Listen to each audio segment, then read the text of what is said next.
Inserting flowers into the floral foam can be a little bit tricky. What you want to do is you want to cut the flower stem on an angle with a sharp florist knife, and you're going to push the stem into the floral foam. The stem needs to be inserted approximately 2 inches into the foam. You do not want to push the stem all the way to the bottom of the container.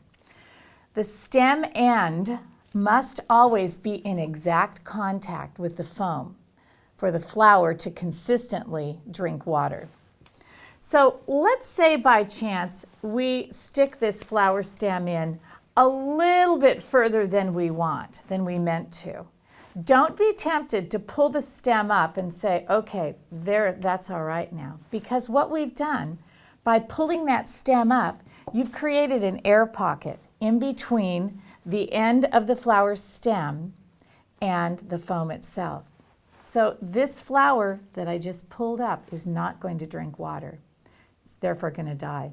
Instead, you need to pull the flower out completely, make a new fresh cut, and reinsert that into a different portion of your foam, a different area of the foam. So floral design is an exact thought process that really does begin with the selection of a container, the flowers, and ends with their actual placement in the design.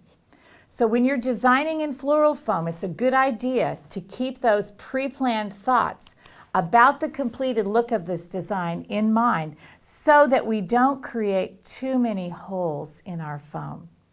Every time we take the stem out, we have a hole there that is never going to go away.